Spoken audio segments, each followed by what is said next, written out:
क्रांति का यह पर्व आया ज्ञान का संदेश लेकर, ज्ञान का संदेश लेकर।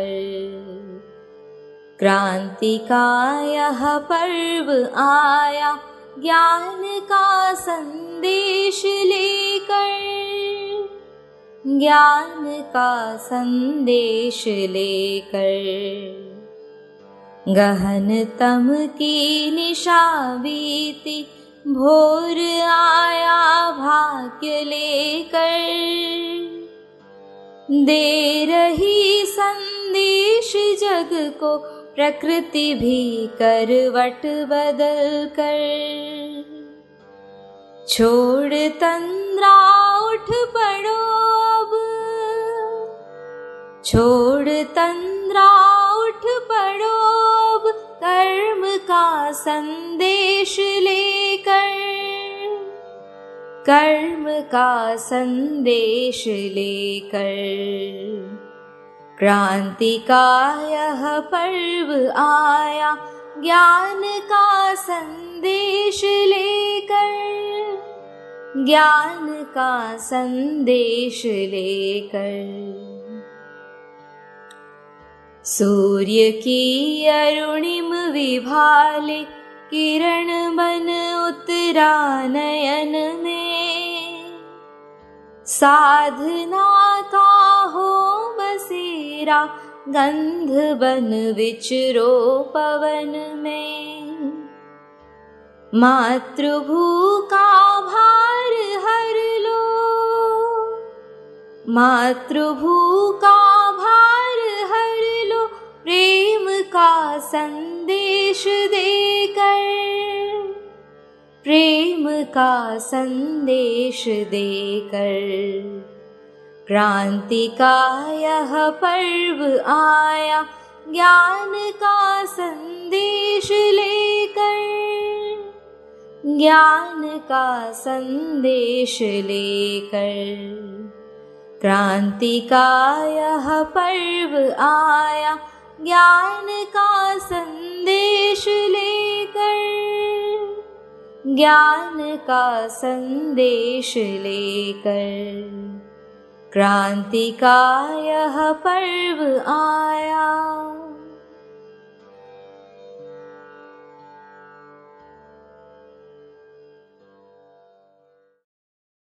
ओम शांति। अब तक सुमनों पर चलते थे, अब कांटों पर चलना सीखे।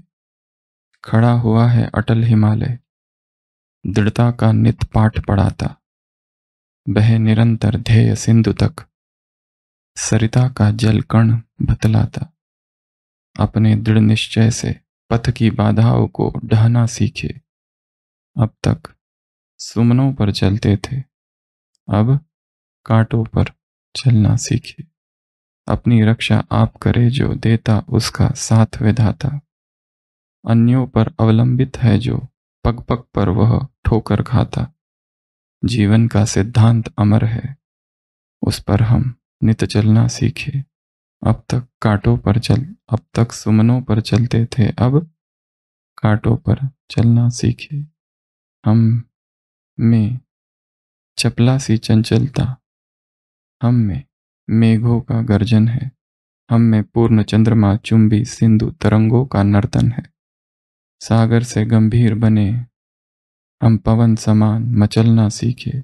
अब तक सुमनों पर चलते थे, अब कांटों पर चलना सीखे।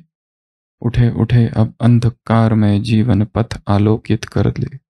निविद निशा के गहन तिमिर को मिटा आज जग ज्योतित कर दे।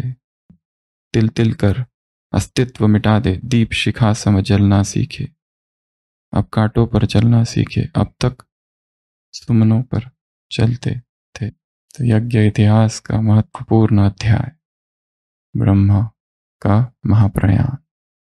तो कल हमने देखा 69 से 80 तक कौन कौन सी घटनाएं हुई। सबसे पहली घटना 2 विमेन लीडरशिप, दूसरी घटना नया रथ, तीसरी घटना बाप और दादा दोनों कंबाइंड। चौथी घटना म्यूजियम। पांचवी घटना भारत में सेवाओं का विस्तार। छठवीं घटना विदेश में सेवाओं का विस्तार। 1976 विनाश की 1 तारीख। और लास्ट और एक बात थी, एक स्प्लिंटर ग्रुप। वैसे ये सेकंड था, पहला एक ग्रुप बना था जो निकल गया था, प्यू, शुरुआत वहां से। ये सेकंड स्प्लिंटर ग्रुप। तो आज हम देखेंगे, कल हमने देखा था 1 अप्रैल 66 की वुनी साकार मुरली में लास्ट पेज पर बाबा ने किसको नियुक्त किया? दादी कुमार का मुख्य प्रशासिका, और अतिरिक्त प्रशासिका दादी दीदी मनमोहिनी। तो ये दोनों के लीडरशिप में यज्ञ का ये कारवा आगे बढ़ा। जब ब्रह्मा बाबा ने शरीर छोड़ा तब 125 सेंटर थे, और दादी ने जब शरीर छोड़ा तब 8500 सेंटर्स थे। इस पीरियड को कहा जाता है पीरियड ऑफ एक्सपांशन, 2007 तक, 70 से लेकर। तो आज हम दादी प्रकाशमणि का जो प्रशासन था, जो प्रबंधन था, एडमिनिस्ट्रेशन था, उसके विषय में कुछ बातें देखेंगे। और साथ साथ अगर समय रहा तो रथ, दूसरा रथ, और समय रहा तो तीसरा रथ। और एक बात, आज का दूसरा दिन, बड़ी भट्टी में छोटी भट्टी, भट्टा में भट्टी। और 7 दिन तक 80s के आसपास हम घूमेंगे, 69 से लेके तो 80s। तो आज हम डिस्कस करते हैं कुमार का दादी का प्रशासन प्रबंधन कैसा था। तो 69 जनवरी, और कल हमने देखा मई 69 में क्या हुआ? कुमारी भट्टी, फर्स्ट भट्टी। ये रखने का उद्देश्य कुमारियों की ट्रेनिंग, और उसमें से जो निकले वो बड़ी बड़ी सेवाओं के निमित्त बने, उस भट्टी से निकलने वाली कन्या। तो सबसे पहली बात, अभी नहीं, शुरुआत से ही 36-37 में ही जब बाबा कश्मीर गए थे तो 5 चिड़ियों को निमित्त बनाया था, पंचकन्याएं। उसमें से दादी प्रकाशमणि एक थी। और बाकी दादियां कहती है कि तभी से दादी को क्या नाम दिया गया था, लगभग तब से ही, मुन्नी मम्मा। मुन्नी मम्मा अर्थात छोटी मम्मा। तो दादी को क्या कहा जाता है? मुन्नी मम्मा, छोटी मम्मा। क्यों? क्योंकि तभी से दादी की रिस्पॉन्सिबिलिटी क्या थी, या तभी से वो छोटी कन्या पर उसमें माँ के संस्कार बहुत थे। लच्छू दादी, गुलजार दादी, जो बाकी दादियाँ थी, इनकी पालना तभी से दादी करती थी, क्योंकि ये छोटी थी। गुलजार दादी 8 वर्ष की थी तब। तो पालना का ये पार्ट तभी से चालू हो गया था, सबकी देखभाल करना। यहाँ तक कि मधुबन में जब आए तो बाबा प्रकाशमणि दादी और को कहते थे, रात में जाओ कि देख के आओ सब लोग आराम से सो रहे कि नहीं सो रहे, किसी को कोई तकलीफ तो नहीं है। तो पालना का पार्ट बहुत पुराना है, तभी से ही। मुन्नी मम्मा, क्या नाम दिया? मुन्नी मम्मा। सबकी तभी से देखभाल करना। ओम निवास में जब थे तब गुलजार दादी सुनाती है कि जब हम ओम निवास स्कूल में थे तब हमारी किस तरह से पालना होती थी। कुछ माताएं थी, वो हमारा ध्यान रखती थी, उनको नियुक्त किया गया था मच्छरदानी, और वो देखती थी मच्छरदानी में टॉर्च घुमा के कोई मच्छर तो नहीं है, मच्छरदानी लगा दी थी, फिर जाती थी। इतनी हमारी पालना होती थी, स्नान कराती थी, सब कुछ कराते थे उनको। तो दादी का पार्ट शुरुआत से ही कौन सा रहा? एडमिनिस्ट्रेटर, एक पालक, एक पालनहार का। तो वो संस्कार तभी से थे दादी में। दूसरी बात दादी के बारे में, प्यूरिटी। कभी कोई वर्णन ही नहीं है कि दादी किसी व्यक्ति की तरफ आकर्षित हुई, किसी वस्तु की तरफ आकर्षण हुआ। और प्यूरिटी वो बीज है प्यूरिटी सीड है सभी वर्च्यूज का। जिसमें प्यूरिटी रहती है उसमें बाकी सभी गुण अपने आप आने लगते हैं। दादी में प्यूरिटी के संस्कार बहुत ज़्यादा थे और इसके आधार से दादी का जो प्रशासन था, जो बुद्धि थी, वो बहुत तीव्र, बहुत तेज, बहुत जल्दी चीज़ों को समझ लेना, भांप लेना, हाइटन्ड सेंसेस जिसको इंग्लिश में कहते हैं, सिक्स्थ सेंस, समझ लेना चीज़ों को, क्या हो रहा है, क्या नहीं हो रहा है, क्या करना है, क्या नहीं करना। ये किस आधार से है? प्यूरिटी के आधार से। और दादी की जितनी क्लासेस है, उन क्लासेस को सुनो तो ऐसा लगता है कि जैसे एक निरागस बालक, एक अविरल धारा बह रही है प्यूरिटी की, निश्चल। तो एडमिनिस्ट्रेटर संसार में भी बहुत है, परंतु इस तरह का एडमिनिस्ट्रेटर बहुत कम, ऐसा लीडर। तीसरी बात, जो मुख्य 2 काम दादी के प्रशासन काल में हुए, सबसे पहला ओम शांति भवन का निर्माण, जहां हम अभी बैठे हैं। ये थोड़ा आगे हुआ 83, परंतु दादी का ही विजन था एक, कि ऐसा एक स्थान हो, ऐसी एक जगह हो जो बिना पिलर्स की हो, जहां स्टेज पर क्या हो रहा है वो पीछे वाला भी देख सके। उस समय 83 में ऐसा बनाना मुश्किल था, परंतु फिर भी ये विजन था एक। लीडर्स जो होते हैं, विजनरीज होते हैं, वो विजन देखते हैं और फिर अपने आप वो साकार होते हैं धीरे धीरे धीरे धीरे। और ये भी दिखाया गया है कि रात में इतने पत्थर कंकड़, ये सब पहाड़ी टीला था जैसे, तो दादी खुद रात में वो छोटे छोटे पत्थर उठाने का, फेंकने का काम करती थी, तगारी भी उठाती थी। वो एक बहुत अच्छा चित्र है ओम शांति भवन के कंस्ट्रक्शन का, कि जिसमें सब लोग ह्यूमन चेन, एक तगारी दूसरे को दे रहा है, दूसरा तीसरे को दे रहा है, ह्यूमन चेन। बाबा ने कहा पत्थर नहीं हीरे, और कहा जाता है कि ओम शांति भवन के एक एक ईंट में दादी प्रकाश मणि की शुभ आशाएं भरी हुई। ओम शांति भवन के every brick of Om Shanti भवन carries the good wishes of दादी कुमार का। क्योंकि और दादी ने ये जब इसका जब कंस्ट्रक्शन चल रहा था, एक एक चीज का दादी को पता था। इलेक्ट्रिकल का क्या हो रहा है, कंस्ट्रक्शन के रिलेटेड जितनी बातें हैं, उस सब में डीप इंटरेस्ट, हर चीज में इंटरेस्ट।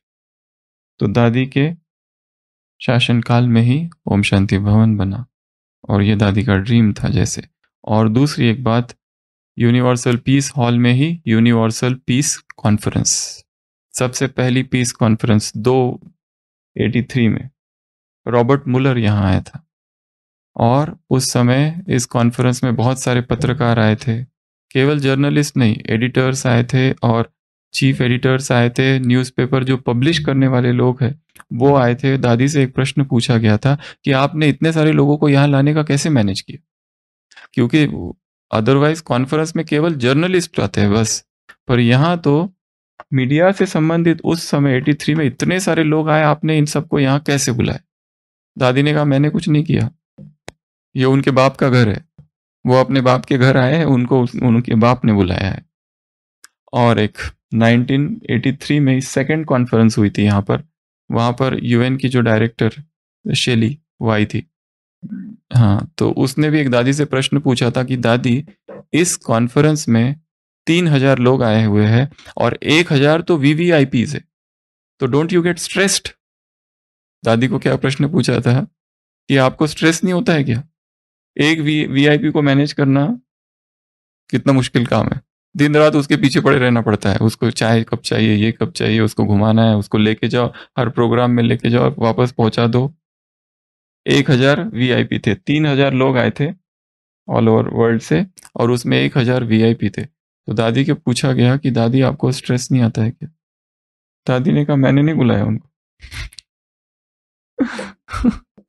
उनको उनके बाप ने बुलाया है, ये उनके पिता का घर है, इसलिए मैं क्यों स्ट्रेस लूं, मुझे किस बात का स्ट्रेस, उनको बुलाने वाली मैं हुई नहीं।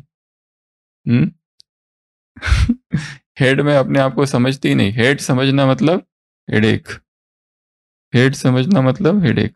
हेट समझना मतलब दूसरों को कंट्रोल करना, तुम ये करो, तुम वो करो, ये तुमने मुझे पूछे बिना कैसे किया। ये क्या है? संघर्ष की अवस्था है। एक एक चीज मुझसे पूछ के बिना करनी नहीं है। कुछ कुछ बॉसेस होते हैं ना, ऐसे होते हैं, टफ बॉसेस, टेंशन में रहते हैं निरंतर। पूछो तो इरिटेट होते हैं, और नहीं पूछो तो मुझे पूछ के बिना क्यों किए, दोनों तरफ से। तो दादी को पूछा स्ट्रेस नहीं होता है। और एक बार दादी से पूछा था कॉन्फ्रेंस में ही कि दादी ये आपने इतने सारे फॉलोअर्स बना के रखे हैं अपने। दादी ने कहा फॉलोअर्स? ये मेरे भाई बहन है, ये फॉलोअर्स नहीं है। और ये जो है, जैसे मैं हूं वैसे ये लोग हैं, और ये मेरे फॉलोअर्स नहीं है, ये लोग लीडर्स है। ये कौन है? फॉलोअर्स नहीं है, ये स्पिरिचुअल लीडर्स है। ये अवतरित हुए हैं संसार में दुनिया को बदलने के लिए। तो दादी के पास वो युक्ति भी थी, जैसे कैसे किस प्रश्न का उत्तर देना है। नहीं तो ऐसा अगर पूछे किसी को कि तुम्हारे इतने फॉलोअर्स, हाँ मैं क्या करूं, है अभी क्या करे। अब मैं हूं ही ऐसा। तो दादी का उत्तर क्या था कि ये लोग कौन है? लीडर्स है। और दादी को जो जो सेवाएं दी गई तुरंत हाजी। 54 में हमने देखा था दादी को कहा गया कहाँ जाओ, जापान जाओ, रेडी। और वो जापान से कहाँ कहाँ कहाँ कहाँ कहाँ कितना, 1 साल। जब आए तो यज्ञ का स्थान बदल गया था, 1 साल हो गया। गए थे 3 मास के लिए, 6 मास हो गया, 6 मास के 9 मास, 9 मास का 1 साल। जब पहुंचे वापस तो ब्रिज कोटी में आए। गए थे, पहुंचे तो कोटा हाउस में पहुंचे, गए थे ब्रिज कोटी से। पाठ। जब दादी जापान में थी, रमेश भाई ने बाबा से कहा कि यहाँ पर एक गीता पाठशाला की संस्था है, भगवत गीता की संस्था, और उसके जो चीफ है श्री पांडुरंग शास्त्री, वो भी उस कॉन्फ्रेंस में जा रहे हैं, और वो ब्रह्मचारी है। तो अगर दादी प्रकाश मणि और दादी रतन मोहिनी उनके भोजन की थोड़ी व्यवस्था कर दे वहां पर जापान में, क्योंकि वो भी भारत से जा रहे हैं उस कॉन्फ्रेंस में, तो बहुत अच्छा होगा। तो दोपहर को ये लोग हर दिन, जितने दिन उधर कॉन्फ्रेंस में थे, 4 कॉन्फ्रेंसेस थी, 3, एक तो हो चुकी थी, कॉन्फ्रेंस 2, कॉन्फ्रेंस 3, कॉन्फ्रेंस 4, एक तो हो चुकी थी। वो जो हुई थी उसका ही जो भाई था जो ऋषिकेश पहुंचा था शिवानंद आश्रम में, उसने ही इनवाइट किया था ब्रह्मा कुमारी को। इसलिए दादिया जब पहुंची तब 3 लोग जब पहुंचे, आनंद किशोर दादा, प्रकाश मणि दादी और रतन मोहिनी दादी, कहाँ? सेकंड कॉन्फ्रेंस में थे, second world religious conference, and third, and फिर फोर्थ, ऐसी 3 कॉन्फ्रेंसेस हुई। और उसमें जो दादियों ने दिए हुए स्पीचेस है वो अभी अभी 2007-8 में रिट्रीव हुए। उस कॉन्फ्रेंस में क्या क्या है? Speech by miss Prakash Mani, speech by miss Ratan Mohini, ऐसी स्पीचेस है उनके, इंग्लिश में जो ट्रांसलेट किए गए। वो जो उनका बुक है उसमें जो पब्लिश, अभी तक वो थोड़े छिपे हुए थे, अभी 2012 के आसपास वो बाहर आए हैं, तो जिसको पढ़ना है पढ़ सकते हैं।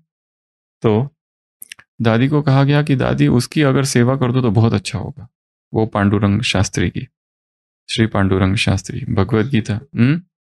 रमेश जी के, रमेश भाई के गुरु थे, तो ज्ञान में आने के पहले।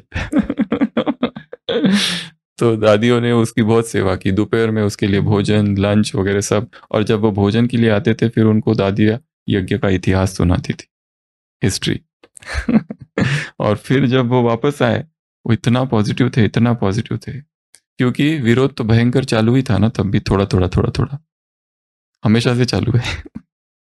इतना, अभी तो कम हो गया इतना, पर पहले बहुत था। तो वो एक सेवा, रमेश भाई कहते हैं कि वो बहुत अच्छी सेवा हुई। अगला 1964 की बात है। मुंबई में फर्स्ट प्रदर्शनी होने वाली थी। फर्स्ट यज्ञ की प्रदर्शनी कहाँ लगी? मुंबई में। तो चित्र बनाने चालू थे, तो रमेश भाई मुंबई से चित्र भेजते थे। तो एक चित्र था हु इज ट्रू वैष्णवा, सच्चा वैष्णव कौन, और बाबा वहां से करेक्शन करके वापस भेजते थे। तो रमेश भाई ने वो चित्र भेजा और वहां से करेक्शन होके स्क्रिप्ट आई, पर वहां जो हैंडराइटिंग थी वो दूसरी थी थोड़ी। तो बाबा, रमेश भाई ने बाबा से पूछा, बाबा ये आपकी हैंडराइटिंग तो नहीं है जिसने करेक्शन किया, ये किसने करेक्शन किया? तो बाबा ने कहा कि यहाँ कुमार का है, ये उसकी हैंडराइटिंग है, उसने करेक्शन किया है। तो रमेश भाई ने लिखा है कि अगर आप सोचते हो कि वो ही करेक्शन करना है तो उसको आप इधर क्यों नहीं भेजते थे, मुझे बार बार वहां क्यों कम्युनिकेशन करना है? बाबा ने कहा वो इस समय पटना में, पर फिर बाबा ने दादी को यहाँ भेज दिया, और ईस्ट साइड कोई नहीं था, इसलिए फिर ईस्ट में निर्मल शांता दादी को भेजा, जो फिर वहीं रह गई। और दादी कहाँ रह गई? 64 से 69 तक कहाँ रही? मुंबई में। वाटरलू मेंशन था पहले, फिर बाद में वो चेंज होके गामदेवी का जो फ्लैट था वहां पर दादी आ गई। तो दादी वहां आ गई तब से। और रमेश भाई ने कहा कि मेरा और दादी का संबंध, ये हम लोग बहुत समीप रहे 64। और फिर जब दादी विदेश गई 77 में, फर्स्ट टाइम जो कल हमने देखा, पहले कहाँ गई? 77 में पहले लंदन और फिर आगे। तो दादी का जो विजन था वो बहुत ग्रेट, बहुत डीप, विजनरी थी। जब यूएन में पहुंची, अमेरिका में पहुंची, और जब दादी ने पूछा ये बिल्डिंग कौन सी है रमेश भाई? रमेश भाई को कहा दादी को अब क्या समझाए, दादी ये यूएन की बिल्डिंग है। यूएन क्या होता है? United Nations. दादी ने पूछा, इतने सारे झंडे लहरा रहे हैं वहां पर। रमेश भाई ने कहा दादी यहाँ पर अभी अमेरिका में कोई नाम निशान नहीं है सेंटर का, अभी तो कहाँ खुला है, केवल लंदन। दादी यहाँ विश्व भर की जो समस्या है उसका समाधान होता है। तो दादी ने क्या कहा था विजन, कि एक दिन शिव बाबा का झंडा यहाँ होना चाहिए, यूएन, यूनाइटेड नेशंस। ये विजन होता है, देख लेना कि ऐसा होगा, और वो हुआ भी। तो नेक्स्ट, दादी से पूछा था कभी कि दादी आप जो एडमिनिस्ट्रेशन करते हैं, एडमिनिस्ट्रेशन में कहते हैं कि लॉ और लव का बैलेंस होना चाहिए, आप वो कैसे करते हो? लॉ और लव का बैलेंस होना चाहिए, how do you do that? दादी ने कहा था दादी के लिए लव ही लॉ है। कितना अच्छा उत्तर है, दादी के लिए लव ही लॉ है। लव और लॉ का बैलेंस रखने की विधि क्या है? लव को ही लॉ बना देना। पर वो लव कैसा हो? बहुत ऊंचा, सभी के लिए, कोई पक्षपात नहीं। और जब लॉ की बात आई तो लॉ भी होना चाहिए। एक बार दो भाइयों का झगड़ा हो गया था, कहां पर? मेडिटेशन हॉल में, मेडिटेशन के समय एक ने दूसरे को मार दिया। तो दादी के पास समझ ये आई, तो दादी ने क्या किया? ऐसा नहीं कि जिसने मारा उसको तुरंत उसके खिलाफ निर्णय दे दिया, नहीं, पहले मीटिंग की, सबको, सारे जो सीनियर्स थे उनको बुलाया और सबकी राय ली कि आपको क्या लगता है, आपको क्या लगता है। उसके बाद में जब सबने ये माना, उसके बाद फिर जिसने मारा था उसको फिर शायद कुछ समय के लिए भेजा। तो दादी का एडमिनिस्ट्रेशन लॉफुल भी था और लवफुल भी था। कोई अगर किसी की बात लेके आता है, कोई छोटी बहन अपने इंचार्ज बहन की कंप्लेंट लेके आती थी, तो दादी उस इंचार्ज को सीधा कॉल नहीं करती थी कि तुमको ऐसा नहीं करना चाहिए था इसके साथ। ये स्ट्रेटेजी नहीं थी दादी की। दादी की स्ट्रेटेजी अलग थी, उसको ही समझाती थी प्यार से और टाइम देती थी। तुरंत कोई भी निर्णय नहीं लेती थी, कोई भी। वेट एंड वॉच, युक्त युक्त, धीरे से योग करो, योग बढ़ाओ। अप्रोच एकदम अलग थी दादी की। और ये सब जो दादी, किसी ने कहा है कि जैसे ब्रह्मा के लिए कहते हैं कि हमने ब्रह्मा बाबा को कभी पुरुषार्थ करते देखा ही नहीं, किसी ने, हमने उनको सीधा स्वरूप में ही देखा। वैसा दादी के लिए भी कहा जाता है कि दादी को किसी ने पुरुषार्थ करते हुए देखा नहीं, कि अभी दादी योग लगा रही है और फिर ये कर रही है, फिर वो कर रही है, अभी मुझे अपने अंदर का क्रोध जीतना है। ऐसा कभी किसी ने देखा नहीं, वो जैसे readymade piece, next to Brahma. इसके लिए दादी के एडमिनिस्ट्रेशन में इतनी सारी चीजें हुई। कल रात को भी सुना रहे थे, जब दादी वापस आई फॉरेन टूर से, रमेश भाई के साथ बैठी, 800 भाई को रमेश भाई को टोली देनी थी और 1200 माता और बहनों को, दादी को। रमेश भाई के हाथ दुख गए। किसी ने देखा है? 100 को टोली देके देखो एक बार क्या होता है, 100 लोगों को। और उसमें भी माता ऐसा दूर दूर हाथ करती है, उसको ऐसे झुक झुक के देना पड़ता है। कोई कोई एक हाथ करती है, पूरा हाथ दुख जाता है 100 लोगों को टोली देने के बाद। और दादी ने कितने लोगों को दिया? 1200 लोगों को टोली। और रमेश भाई ने 800 लोगों को। रमेश भाई ने कहा अरे बाप रे, गया हाथ। तो दादी को पूछा आपका हाथ नहीं दुखता है? दादी ने क्या कहा? मुझे प्रैक्टिस है। और ये हाथ किसका है? दाता। देवता बनने वाले हैं तो प्रैक्टिस किसकी चाहिए? देने की। तो प्रैक्टिस करके देखना। सही में दुख जाता है हाथ। परंतु यदि हायर कॉन्शियसनेस हो, एलिवेटेड कॉन्शियसनेस हो कि ये सब कौन है, तो नहीं दुखेगा फिर, नहीं तो दुखता है। हमको याद है हम एक बार टोली दे रहे थे किसी सेंटर पर, एकदम रेड लाइट और बहुत बड़ी सभा थी, 1000 की आसपास सभा होगी, और सब टोली लेने आ रहे थे। तो टोली दे रहे टोली दे रहे, टोली दे रहे, एकदम दृष्टि दे रहे, टोली ले रहे। एक माता ने टोली ली और सीधा एकदम आ गई कान के पास। हम एकदम से डर गए, क्या है? अभी योग चालू है, एकदम योग का गीत चालू है, उसमें एकदम कान के पास आ गई, कहने लगी कमर में दर्द है, कोई गोली बताओ। मैंने कहा बाद में।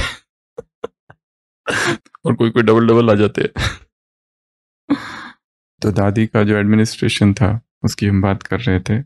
निर्मला दीदी लिखती है कि मैं जब पहली बार न्यूजीलैंड गई, फर्स्ट टाइम, और तब वहाँ कोई घर नहीं था, अलग अलग घरों में रहना पड़ता था और कोई सेवा नहीं। तो मैंने दादी को खत लिखा था, प्रकाशमणि दादी को। दादी का उधर से पत्र आया कि तुम कौन हो? शेरनी हो।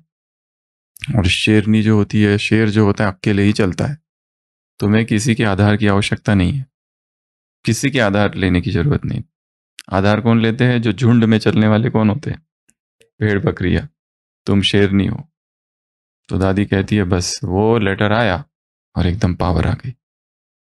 दीदी कहती है तो, और कल भी सो जो सुना रहे थे ज्ञान सरोवर के इनॉग्रेशन के समय, दादी ने क्या कह दिया था पूरी सभा को, जिससे सारे लोग एकदम शॉक हो गए कि दादी ने अपने जीवन में कभी भी झूठ नहीं बोला। मुझे याद है एक कॉन्फ्रेंस हो रही थी जब हम भी थे नीचे शांतिवन में, तो डॉक्टर्स आए हुए थे, मेडिकल कॉन्फ्रेंस थी, जिसमें दादी प्रकाश मेरी लास्ट में आई थी।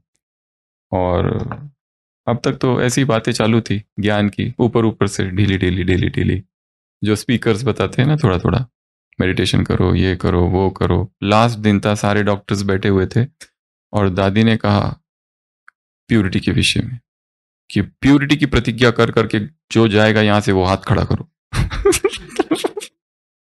सारे डॉक्टर्स बैठे थे और दादी ने क्या कहा कॉन्फ्रेंस में, जो प्यूरिटी की प्रतिज्ञा करेगा, अब भी दादी के सामने सभी हाथ खड़ा करेंगे। कर रहे थे सब लोग। निर्भय। वैसा ही जगदीश भाई जी के बारे में भी है कि एक सत्यानंद कोई सरस्वती कोई स्वामी आए थे, तो वो बैठे थे, तो बहनें उनको ज्ञान तो नहीं सुना रही थी, इधर उधर की बातें कर रही थी दिल्ली में, ये बता रही थी, वो बता रही थी, और जगदीश भाई आए, और जगदीश भाई आके सीधा ज्ञान चालू कर दिया, और उसको बिल्कुल इंटरेस्ट नहीं था वो सुनने में। निर्मला दीदी सुनाती है अपने अनुभव में कि वो जो स्वामी जी थे उसको सुन इंटरेस्ट नहीं था, वो फिर वो चले गए। परंतु देखा कि हम लोग तो इधर उधर की बातें कर रहे थे, जगदीश भाई उसको ज्ञान देना है बस, सीधा come to the point, beating the bush around, इधर उधर उधर उधर उधर उधर उधर की बातें नहीं, सीधा पॉइंट पे आओ, ये काम के लिए हम आए हैं, ये काम छोड़ के दूसरा काम नहीं करना है। यहां तक कि ये जो 5 लोग गए थे अमेरिका डेलीगेट, जगदीश भाई, निर्मला दीदी, रोजी बहन, शीलेंद्र दादी और रमेश भाई, पहले गए थे लंदन, और वहां पर मुरली दादा और रजनी माता के घर पे रुके और वहां सेंटर खुल गया। उनका लक्ष्य था कि जहां हम जाए सेवा करके आए, और फिर वहां से कहाँ पहुंचे थे? अमेरिका। और अमेरिका में भी फिर उनको पता चला, उनको लगा कि हम लोग अलग अलग होके सेवा करें। पर जिस कॉन्फ्रेंस के लिए गए थे, उस कॉन्फ्रेंस के लिए जगदीश भाई, निर्मला दीदी, यही लोग थे। बाकी ब्रिजेंद्र वो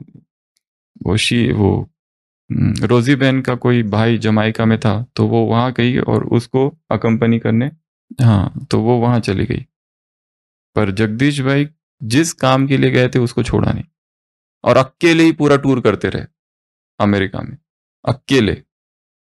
तो लीडर्स की क्वालिटीज है, फोकस्ड रहते हैं, जो काम है वो फर्स्ट, बाकी सब चीजें बाद में। तो दादी का भी ऐसे ही था। उसके बाद में गुलजार दादी का एक अनुभव है कि दादी ने सबको पूछा बाबा जाने के बाद, कौन बनेगा रथ? तो सबने मना कर दिया। संतरी दादी और शील दादी, गुलजार दादी को पूछा, और गुलजार दादी को क्या पूछा? तुम मेरी बात नहीं तुम, ऐसा नहीं हो सकता है कि तुम मेरी बात नहीं मानो। इतना अधिकार से कहा, यू विल नॉट डिनाई मी, कि गुलजार दादी ने कहा मुझे मानना ही पड़ा।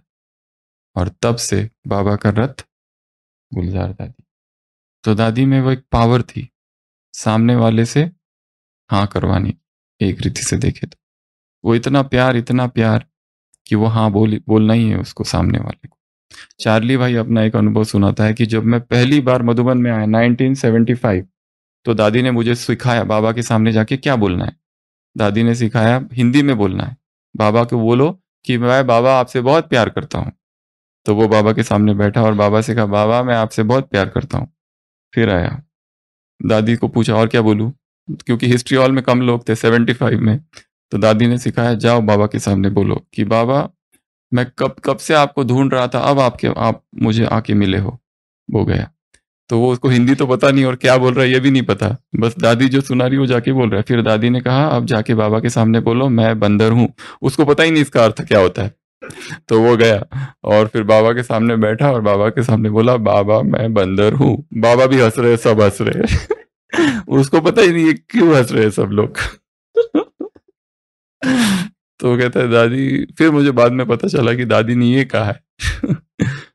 चार्ली मैन का एक और अनुभव भाई, कहा जब दादी पहली बार ऑस्ट्रेलिया आई, सबसे पहले हमने कल देखा सेवा कहाँ चालू हुई, 74 में लंदन, और 75 में ऑस्ट्रेलिया, 77 में उधर अमेरिका। तो वहां जब दादी आई तो एक यूनिवर्सिटी थी सिडनी में, वहां बड़ा प्रोग्राम हुआ और सब लोग थे प्रोग्राम में, दादी भी थी और सब लोग थे। और लेट ये लोग आए, आते ही सबसे पहले दादी ने कहा क्या काम किया, किचन में जाना और भोजन बनाना। दादी भी सुबह से खाना नहीं खाया है, बाकियों ने भी नहीं खाया है, पर थकी तो दादी भी है उनके साथ, वो भी उन्हीं के साथ है। पर सबसे पहला काम क्या, किचन में जाके भोजन बनाना और लेके आना इन सब के लिए। अब ये चार्ली और ये सब तो नए थे ना तब, तो उन सब ने एक ही चीज लिखी है कि हम सबको कौन सी भाषा आती थी, माँ की, दादी से। और जो कल भी सुनाया, जो छोटी कन्या थी 17 साल की, उसको दादी ने अपनी सीट दे दी ट्रेन में। उसका टिकट कंफर्म नहीं था, वो बैठी थी, दादी आधी रात को उठी, देखी ये कन्या बैठी हुई है बोरी पर, उसको सुला दिया और खुद बैठी रही। दादी को ऐसा नहीं था कि मैं बड़ी हूं, मैं इंचार्ज हूं, मैं ये हूं, मैं वो हूं। और एक चीज, जैसे ब्रह्मा के वाणी में क्या आता है, बाबा बाबा, थर्ड पर्सन में बात करते, वैसे दादी कैसे बात करती है, आज दादी को संकल्प आया, मुझे संकल्प आया, मेरे को संकल्प, आय माय, ये सबसे बाहर है। और कोई अगर इसका एक्टिंग करने की कोशिश करे तो एकदम पकड़ में आएगा। कोई कोई भाई बहने हैं ऐसे, ओपीडी में आते हैं हमारे, हाँ, तो कहते क्या तकलीफ है, तो उसका जो नाम होता है ना वो कहते उसको वो तकलीफ है। मैं बोले, वो कौन, तो ओपीडी कार्ड पे देखते वो अपने बारे में ऐसा बोल रहे हैं, एकदम आर्टिफिशियल डुप्लीकेट दिखता है वो। मतलब दादी की एक्टिंग करने की कोशिश करते हैं कोई भी के, नेचुरल नहीं दिखता है। वो कहते क्या तकलीफ है, हाँ इस भाई को ना, वो कहते भाई को ना ये तकलीफ है, कौन सा भाई, कोई दूसरा है क्या, वो खुद ही है वो। तो एडमिनिस्ट्रेटर जो होता है उसकी क्वालिटीज जितनी होनी चाहिए वो सभी दादी में थी। और बहुत निर्माण चित्त, अहंकार नहीं किसी बात का। वो भोग संदेश था एक बार, गुलजार दादी भोग संदेश लेके आई, और भोग संदेश में बाबा ने गुलजार दादी को और प्रकाशमणि दादी को इमर्ज किया। भोग संदेश कौन ला रहा है, गुलजार दादी, और उस संदेश में इन दोनों को इमर्ज किया। और बाबा ने कहा दादी को कि दादी आपने कितनी सेवाएं की, इतना विस्तार किया, क्योंकि दादी के एडमिनिस्ट्रेशन में ये सेमिनार, मेगा प्रोग्राम्स, मेले, क्या कुछ नहीं हुआ। पिक्चर्स में दादी को बहुत इंटरेस्ट था। दादी जब दिल्ली जाती थी कृष्णा नगर, वहां पर वो आत्म प्रकाश भाई थे और चित्रशाला थी, दादी एक एक चित्र को देखती थी वहां पे। चित्रों में बहुत इंटरेस्ट, दादी को गीतों में बहुत इंटरेस्ट था कि बाबा के नए गीत कुछ आए क्या, नए नए गीत चाहिए 18 जनवरी के लिए। तो वो संदेश आया और बाबा ने कहा दादी को कि दादी आपने कितनी सेवाएं की, कितना यज्ञ का विस्तार किया, कितना यज्ञ को फैलाया। दादी का एक ही उत्तर था, कौन सा, क्या उत्तर था, दादी मैं बाबा, मैं नहीं बाबा, मैं नहीं आप, इतना ही वो भोग संदेश, छोटा सा भोग संदेश है एक, कि मैं नहीं, यू, मैंने कुछ नहीं किया, आपने किया। तो दादी का प्रशासन बहुत लंबा काल तक चला, और इसमें बहुत सारी, और दादी जब एडमिनिस्ट्रेटिव हेड बनी, दादी की उम्र कितनी थी? 48। ये बहुत छोटी उम्र है जो इतनी बड़ी संस्था का कोई हेड बन जाए, और जहां ऑलरेडी इनसे बड़े बड़े लोग हैं, सीनियर्स ऑलरेडी है कुछ कुछ, और उम्र में तो बहुत सारे सीनियर्स है, वो तो अलग बात है, बट 48 एक बहुत कम एज है लीडरशिप की। बट विद इन 1 ईयर सबने स्वीकार कर लिया उनको कि यही लीडर है। एक और लास्ट बात रथ के बारे में। तो फर्स्ट रथ ब्रह्मा, और उसके बाद में गुलजार दादी, उसके बाद में नए नए निकल रहे हैं स्प्लिंटर ग्रुप्स। एक है विष्णु पार्टी, दशरथ पटेल जी। एक है शंकर पार्टी, वीरेंद्र दीक्षित, जिसकी हमने कल चर्चा की थी। एक है Satish party, Satish group party, Satish Mehta. एक है एडवांस, एक है in advance, super advance party. इतने सारे ग्रुप्स है, क्योंकि ये जो ग्रुप बने उनके अंदर कुछ लोग बाहर निकले वहां से दुखी होके, उन्होंने अपना ग्रुप बनाया। ऐसे करते करते ढेर सारे ग्रुप बनते गए बनते गए बनते गए, और न जाने कितने हैं ऐसे। और वर्तमान में भी हमें एक मैसेज आया था 3-4 साल पहले कि एक भाई है, उसके तन में बाबा आ रहे, और वो जो बहने थे उन्होंने मैसेज लिखा था, बहुत लंबा मैसेज था कि ये बाबा ही है, हमने तो आपको बता दिया आपको आना है तो आओ, हम तो जा रही महाराष्ट्र में। और अभी जो वर्तमान में है, इसमें 10 प्रॉब्लम्स है, 10 प्रॉब्लम्स। प्रॉब्लम नंबर 1, शिव और ब्रह्मा। ब्रह्मा जाने के बाद ब्रह्मा अकेला कभी आया है? कभी नहीं। तो अभी वर्तमान में कहाँ कहाँ जो बाबा आ रहा है, उसमें बाबा अलग, ब्रह्मा अलग से आता है, बाप दादा अलग से आता है, शिव बाबा अलग से, और ब्रह्मा अलग। ब्रह्मा की मुरली अलग, शिव की मुरली अलग। ये सबसे पहला प्रॉब्लम। दूसरा, ब्रह्मा बाबा कभी झुक झुक के चलते थे? झुक झुक के चलते। तीसरा, प्रॉब्लम नंबर 3, ये हमारा एनालिसिस है, मन मत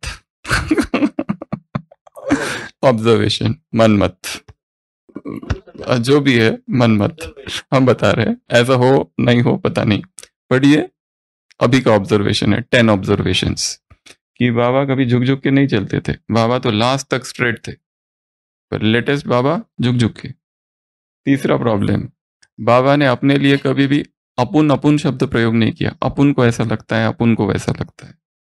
बाबा क्या कहते थे? बाबा। ब्रह्मा बाबा क्या कहते थे? बाबा कहते, बाबा ऐसे करते। तो ये जो अपुन अपुन जो है, ये बॉम्बे की भाषा है प्रॉब्लम नंबर 4, बाबा यहाँ का मधुबन को छोड़ के बाबा दूसरी जगह क्यों आए? उसका एक कारण उन्होंने बताया। एक कारण कि बाबा जब यहाँ आते थे तो बाबा को कहा जाता था बाबा याद प्यार, मतलब बाबा से कह रहे बाबा आप जाओ। पर बाबा से ये कब कहा जाता था? जब बाबा आए, मुरली चली, भोग संदेश, भोग लगाया बाबा को, उसके बाद में दृष्टि हुई, उसके बाबा ने मैसेज दिया, झंडा वंदन, अगर कुछ जो भी है सब कुछ करने के बाद लास्ट में बाबा कहते थे आगे क्या करना है या अब क्या करना है, तब बाबा से कहते थे बाबा अब याद प्यार। इनका कहना है कि जहां बाप की ऐसी बेइज्जती होती है वहां बाप आएगा वापस? मतलब बाबा गुस्सा हो गए, एंग्री, इसलिए बाबा ने मधुबन को छोड़ दिया और इधर चालू हुआ। कब तक बाप इतनी बेइज्जती? मतलब बाबा को तुम ये कहते हो कि बाबा आप जाओ, टाइम हो गया। अरे बाबा सब कुछ हो गया है, भोग हो गया, मुरली हो गई, मिलना हो गया, संदेश हो गया, सब कुछ हो गया है, दृष्टि देना हो गया। बाद में बाबा पूछते हैं अब क्या करना है, तो बाबा अभी ये करना है। Problem number 4। प्रॉब्लम नंबर 5, वो बाबा कहता है कि यहाँ जितने भोग संदेश है सब गलत है, मैंने दिए ही नहीं। प्रॉब्लम नंबर 6, ओम की ध्वनि चलती थी यज्ञ की शुरुआत में, और 19 हमने ये देखा 50s में वो ओम की ध्वनि सुनाना बंद कर दिया, क्योंकि पहले जो बहुत सारी बातें चलती थी वो पार्ट बाबा ने बंद कर दी और ओम के अर्थ स्वरूप में स्थित होना चालू हो गया। तो क्या भगवान जिसने पहले ओम की ध्वनि कराई और उसको फिर खुद बंद करवा दिया, वो कई सालों के बाद आके फिर से ओम की ध्वनि चालू कर दे, वो नई प्रथा चालू कर दे ओम की ध्वनि की? Problem number 6। प्रॉब्लम नंबर 7, ओम नमः शिवाय गायत्री मंत्र। ओम नमः शिवाय, ओम नमः शिवाय, ओम नमः शिवाय, गायत्री मंत्र ये फिर से चालू करेगा वो? साक्षी होकर शांत चित्त से सोचना है क्या ऐसा हो सकता है? प्रॉब्लम नंबर 8, ऑलरेडी उसकी स्थापन किया हुआ ये यज्ञ है, उसका स्थापन किया हुआ इतना बड़ा यज्ञ है, उसका एक नाम है, वो आकर एक नई संस्था और नए नाम के साथ चालू करता है। प्लेस चलो ठीक, बट नया नाम, नया संस्था और नया नाम। प्रॉब्लम नंबर 9, वो अपना नया कारोबार चालू करता है और जो उसके अनन्य रतन है यहाँ के, जिन्होंने अपना जीवन दे दिया है, उनको कोई खबर नहीं, उनको बिना बताए उनके लिए कटाक्ष, कहीं कुछ नहीं, सीधा।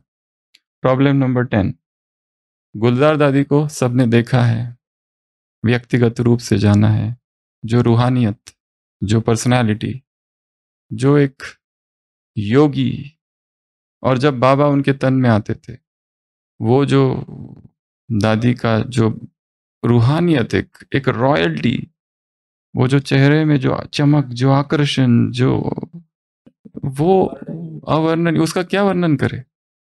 वो जो हलचल है शरीर की, वो कितनी कम, 8-8 घंटे, 10-10 घंटे, कभी बाप दादा को बस थोड़ा सा दादी को गले लग लिया बस, बाकी बाप दादा के हाथ पैर कितने कम हिलते हैं। एक रूहानियत है, एक आकर्षण, एक मौन है, वो दृष्टि कितना देर तक, कभी 10-10 मिनट तक चलती है, वो रूहानियत इज मिसिंग।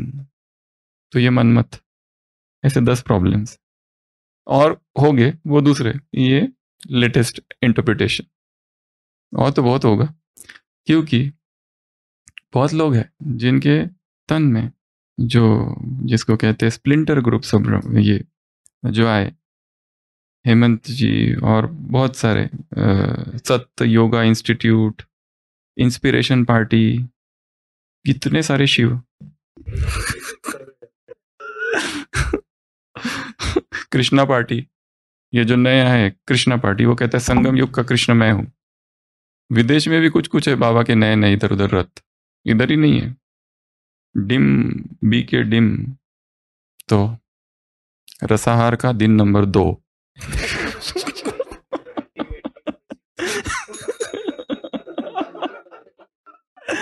रसाहार डे 2 तो 21 दिन का रसाहार है, आज का दूसरा दिन, लगे रहना है, छोड़ना नहीं।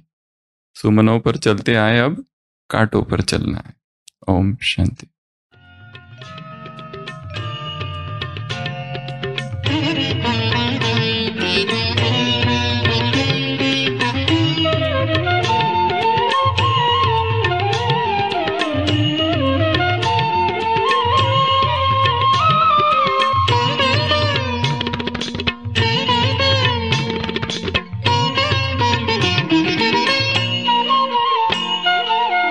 अब तक सुमनों पर चलते थे, अब कांटों पर चलना सीखें। अब तक सुमनों पर चलते थे, अब कांटों पर चलना सीखें। अब तक सुमनों पर चलते थे।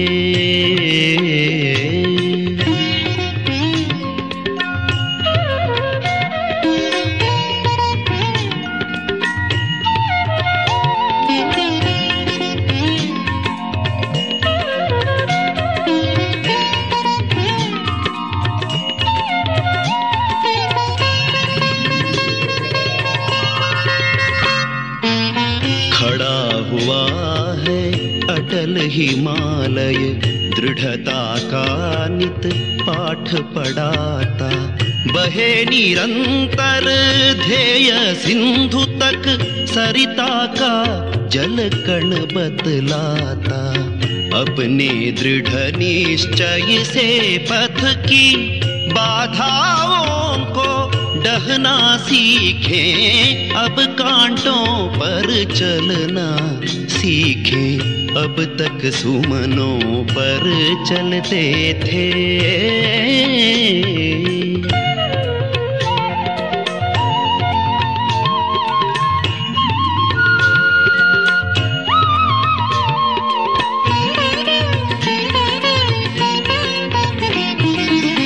अपनी रक्षा आप करे जो, देता उसका साथ विधाता। अन्यों पर अवलंबित है जो, पग पग पर वह ठोकर खाता। जीवन का सिद्धांत अमर है, उस पर हम नित चलना सीखें। अब कांटों पर चलना सीखें। अब तक सुमनों पर चलते थे।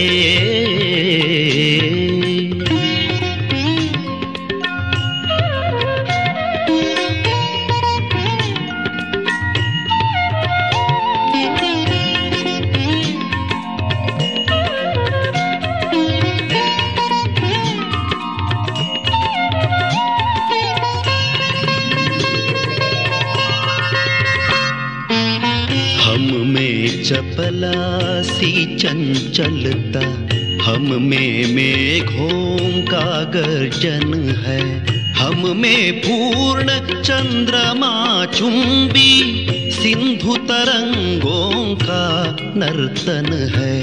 सागर से गंभीर बने हम, पवन समान मचलना सीखें। अब कांटों पर चलना सीखें। अब तक सुमनों पर चलते थे।